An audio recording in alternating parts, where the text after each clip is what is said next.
Okay, this chapter is about global human resources management, right? When we talk about human resources, it's about your workforce, right? How do you acquire talent? How do you keep talent? How do you train talent? How do you compensate talent? All that stuff.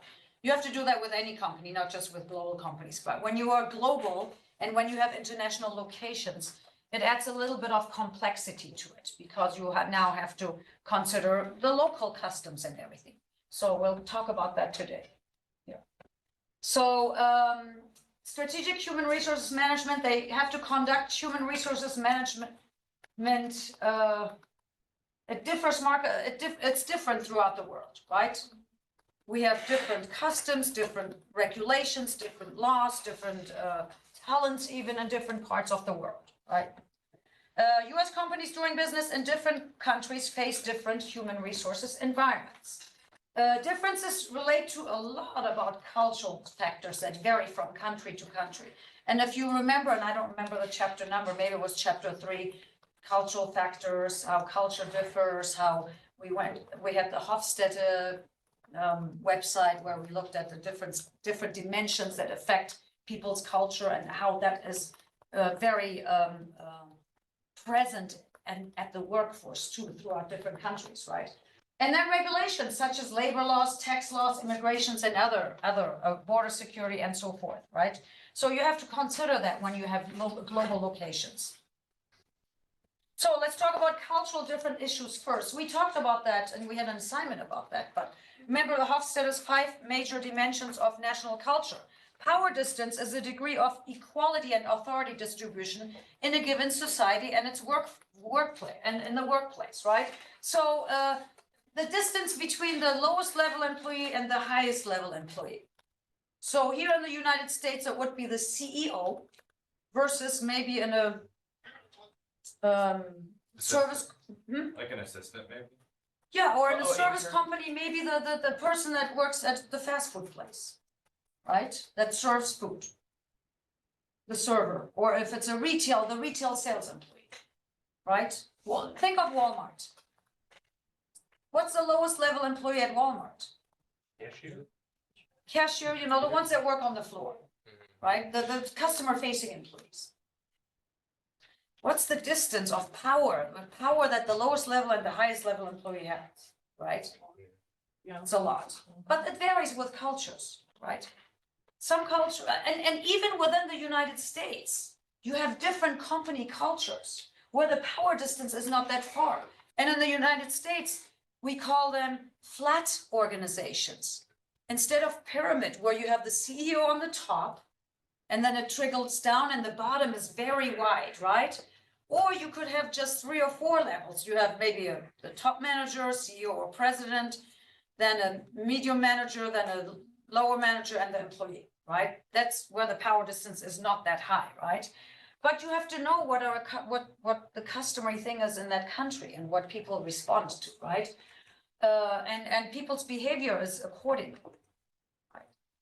And then uncertainty avoidance, a culture's desire for predictability or lack of predictability in the workplace and elsewhere.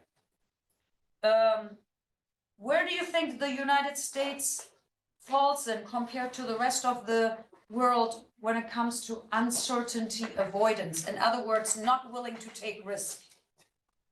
Ellen. I think Americans are generally very willing to take risks. I guess it's just the culture here is more accepting of failure than in other societies. So Alan said Americans are more willing to take risks than most other societies. Yes, Madison. I feel like when you have nothing to lose, you risk a lot more.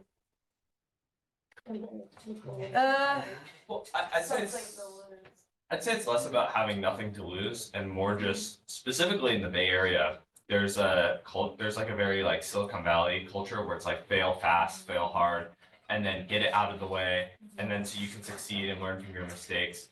And I'd say it's less around having nothing to lose. I'd say a lot of people that start companies or whatever, they actually have a lot to lose, but they view failing as an opportunity to learn and to grow from. And I think that mindset sort of makes people in America more accepting of failure and they see it less as a negative Yeah. and more positive. But again, this is mostly like here. It's, yeah, but it's spread through the rest of the United States quite a bit. I think it's more concentrated here, and its failure is not even seen as a failure anymore. It's like, oh wow, they have all this experience. If you interview and you had a startup and you failed, they might be even more interested in you because you failed, right? But so, and there's always a risk, Madison. When you start a company, there's always a risk. There's always an opportunity risk. When we think about risk, it's not about, oh, I have investors, I didn't even put any money in, so it's no, I have nothing to lose. No, you always have something to lose. It's your opportunity cost. Yeah, that's what I'm talking about. People have less and there's. But there's still an people that have opportunity more cost. money, like more wealth to spread around and They will use, no, because, so I have no, let's say I want to do a startup. Instead of going to work for somebody, and maybe I could make I'm a software engineer. I could get an entry-level job and make 200,000 a year. And I can do very well. But instead, I'm gonna get an investor and start this company and not work somewhere. Or not even get an investor. Not even get an investor, yeah, start with nothing, there's and like you the have nothing cost- to lose, but your opportunity cost is what you're losing. There's always something you're losing, because instead you could have had this job and this very comfortable life making 200,000. Essentially, you're losing time. You're losing time, effort, and money that you could have made had you not done that, right? So there's always something you lose with business opportunities. Yeah, Yeah, see that. I forgot like the whole point of what it was making. Well, you were, yeah, but you get it, right? There's always an opportunity cost. You always have to consider your opportunity cost when you make a decision. When you make an investment decision too. If you buy stocks, you're like, well, I could have done this with my money. I could have bought a house instead. Or if you buy a house, well, I could have put that in the stock market instead. That's always your opportunity cost, right? To take this even more micro, there's some people who will not spend, who will spend more money on buying food and having it delivered to them because they know that their hourly wage is worth exponentially more than that it would cost them to order that food. And so so they view it in terms of, here's how many hours I would spend cooking and preparing and going to buy the food. And so if I can just pay $24 to get whatever I want delivered to my door, why would I spend hours that I could be spending working or relaxing? And absolutely.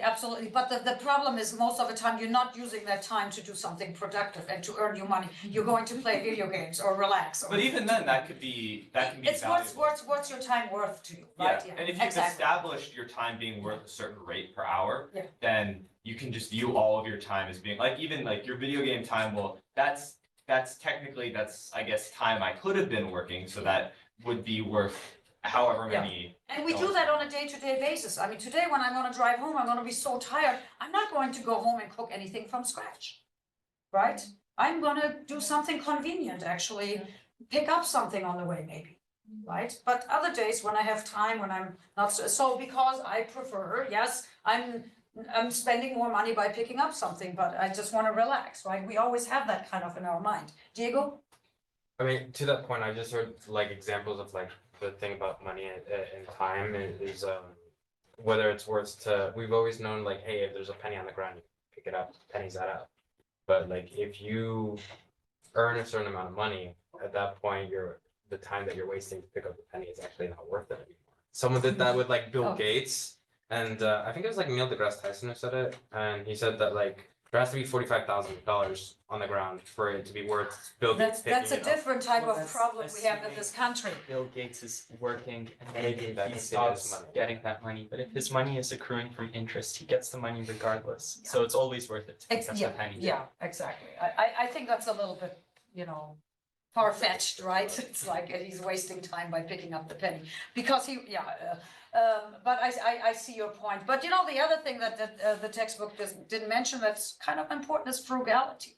Some cultures are much more frugal, right? German culture, very frugal, right? Generational based too.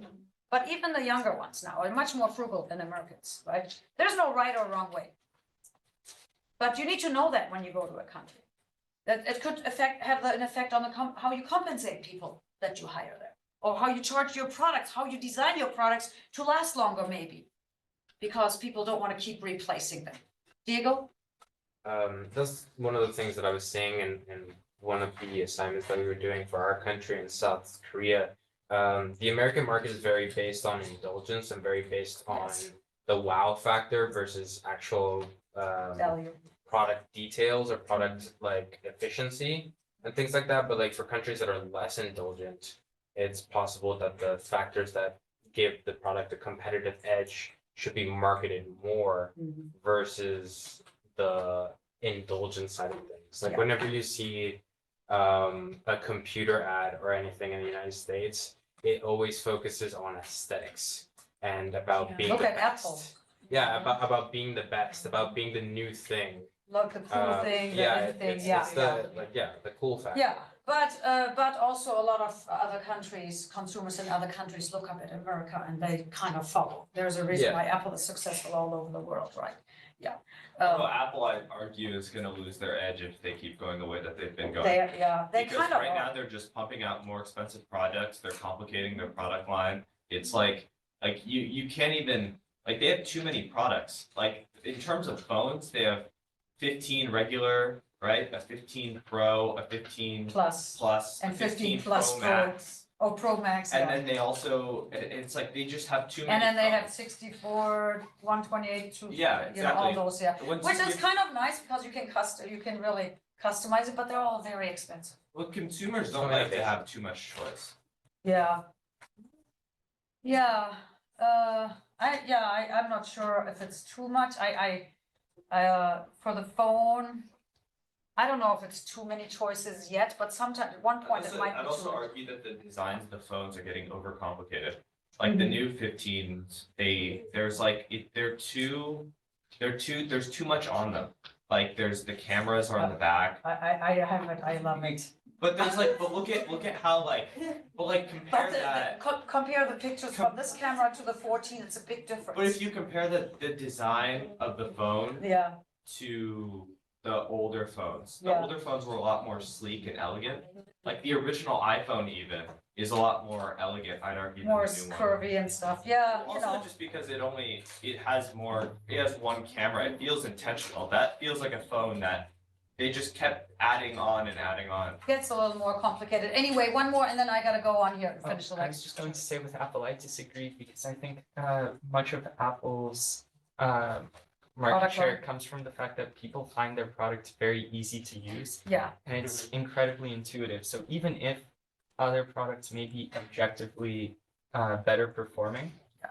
the Apple product is still significantly easier to use, and to the average consumer, it does not matter. it's foolproof. Oh, I never said Apple is not. They're still the best right now. I'm just saying that there's some weaknesses in their Yeah, there's some weaknesses there that I think, but again, I completely agree with your point that there's no other company out there that can compete just because they're all too complicated and they all those minor flaws I pointed out with Apple phones are or Apple anything, they're 10, 20 times worse at any of their competitors. anyway, we gotta go on here. So the next dimension, we're looking at individualism versus collectivism, the extent people regard themselves as members of a group rather than as an individual. United States is very individualistic, all about me and my achievements, and I want the trophy, and I was able to do that. I did this single-handedly. Other cultures like Japan is more collective. It's not well looked at when somebody wants to stand out and look, I did all of this. It's like, we did it. It's the me versus we, or I versus we. Is that correct with Japanese culture, right? Yeah. So, and you gotta know that also when you organize your workforce, how you organize your teams and so forth, and your rewards. Maybe not do individual rewards in those countries because they are looked down upon, but do team rewards. Masculinity versus femininity has nothing to do with machismo at all. It's the values that are traditionally associated with one gender or the other. Femininity is, traditionally, I'm not generalizing, but more caring, emotional, taking care of, and things like that. Masculinity is more like, how would you describe masculinity? go-getter and things like that, right? So, United States has higher masculinity than most other countries. Yes, Oh, sorry, it's like go-getter because I mean, at least in this term, femininity refers to a lot of social aspects. yes. Go-getter is like, Socializing. you're still socializing. Yeah, no, like but I more- mean, I'm talking about like get the work more job done. output driven. Hmm? More Ambition. output driven. Yeah, Like, output it's driven, like- more output driven, yeah, Yeah. that's a better term, yes, yeah. And then long and short-term orientation, the extent to which members of a given society value long-term and future planning as opposed to more immediate and short-term perspectives. So, you know, some cultures are looking more for instant gratification, quicker rewards and things, while others, you know, especially in employment, they want job security over their lifetime, maybe even, in some cultures. Others, they want to stay for 2 years, get experience and move to the next gig, like here in Silicon Valley. 2 years, 3 years max, you gotta move, right? Yeah. Not in other cultures, right? Or in other countries. So. Anyway, you gotta know all this. So here's the thing, I mean, that we just talked about. I should have shown this slide first and then the description. Anyway, regulatory issues and border and immigration security. So regulatory, legal, political systems and structures that govern human resources management are greatly different around the world. What kind of regulations can you think of? Employment law, right? Diego, what can you think of regulation-wise? Maybe not regulation wise, but like policies to sponsor people for visas or the ability Yes, to that's get immigration visas. issues. Yes, Yeah. absolutely. How easy, how open are they to immigration? How difficult is it going to be to bring people from your home country to the host country to get a work permit and things like that, right? Governmental regulations related to immigrations and border security. So the first one is more about like job on the job, right? You know, when it comes to human resource management in general. But then with international, you have to think about bringing people from other countries, right? Oh, one other thing, you know, I wanted to mention about regulatory, legal and political systems. Things like work hours, minimum wage, vacation time, maternity leave, paid maternity leave required in a lot of countries, right? You got to know that before you move to another country, before you move operations to another country. It's different. Outsourcing and offshoring, outsourcing is a process of a firm subcontracting a certain production function to a third party. So Apple makes iPads in Taiwan, I think, among other places probably. But it's not an Apple factory. It's a contract manufacturer. It's another factory that is not owned by Apple. Yes, I think they work with Foxconn, which is a Foxconn. Taiwanese company, but I think they actually manufacture the products in China, if I'm not mistaken. But the company Foxconn is Taiwanese. Yeah, but regardless, they don't own the manufacturing company. It's a different company that makes the products for Apple. That's called contract manufacturing, right?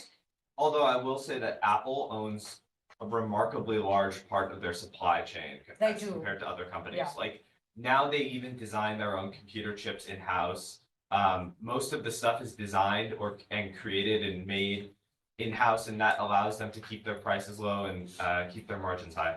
Their margins high, not necessarily their prices low, right? Yeah, but definitely they have high margins, yeah. Offshoring is the process of transferring an organizational function to another country. But it stays within the same firm or corporation. This is when you actually establish a facility in another country. That's offshoring. So outsourcing is you use another company, offshoring is you go yourself somewhere else. Last topic is training and development. It's very important. It involves providing employees with the skills specific to the job that they're going to be doing. But development also involves preparing employees for new and future assignments or higher level positions. So at one point you want to train your employees to do the job they're doing, but to motivate employees and to stay within the organization, make them promotable, you also want to prepare them for the next level jobs. Because promoting from within is a big benefit for both the employee and the company. Alexandra? Yes. Go back here, yeah. I said development is for future positions. Yes. Okay. Training is really done, job training. Yep. And developing employees so they stay with you throughout their career. Diego, quickly? I've heard of some inefficiencies in that, in the sense of like, there's someone who's very vital for that position and it costs too much to train someone to replace them. So they don't develop them to become like managers, so they don't leave that position. Yeah, but what's the risk they're taking? So Diego was saying that some companies will not promote that person because now they have to train somebody new. Well, that person's now gonna go to the competition. Yep. And then they lost a good employee, yeah. I've heard about some really crazy stories involving training and development, specifically to do with some Japanese companies, like Sony in particular. My father used to work at Sony for a while, and so did my aunt. And when they both worked at Sony, essentially, what happened is once they got to a certain level, Sony starts sort of, actually my mom worked there, anyways. So Sony they start like sort of grooming people to become executives. Yes. And so the way they do that is basically, they will send you to Wharton Business School to pay for your entire tuition, and your work at Sony is counted as the prerequisite. So you don't have to apply, when you don't need any prior schooling experience even.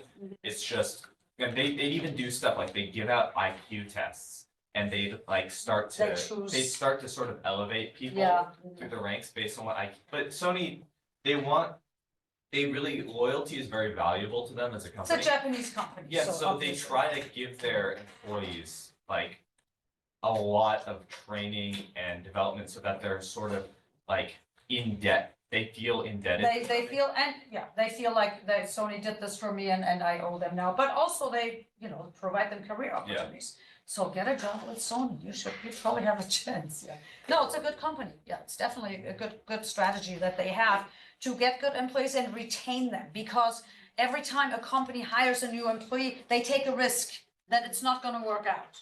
But if they already have somebody that they worked with for a couple of years, then they train or they develop that person for a higher level position. Now they already have somebody that they know and they can trust, that they already worked with, versus hiring from outside that might not ever work out, right? So anyway, expat training. Right, you do need to train for international affairs, basically.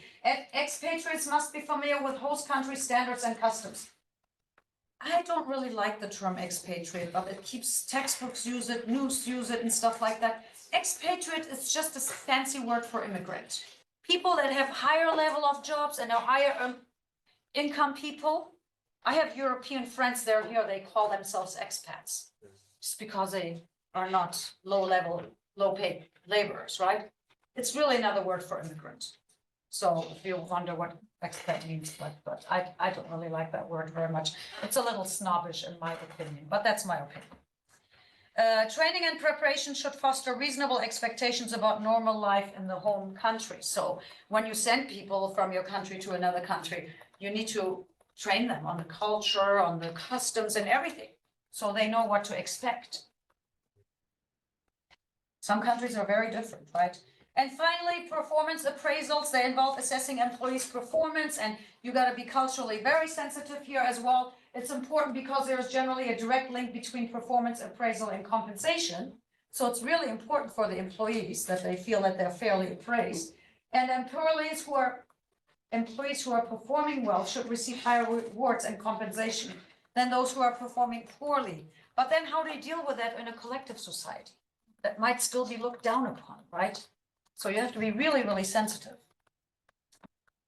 So cultures give and receive feedback differently. We talked about that one in the culture chapter, right?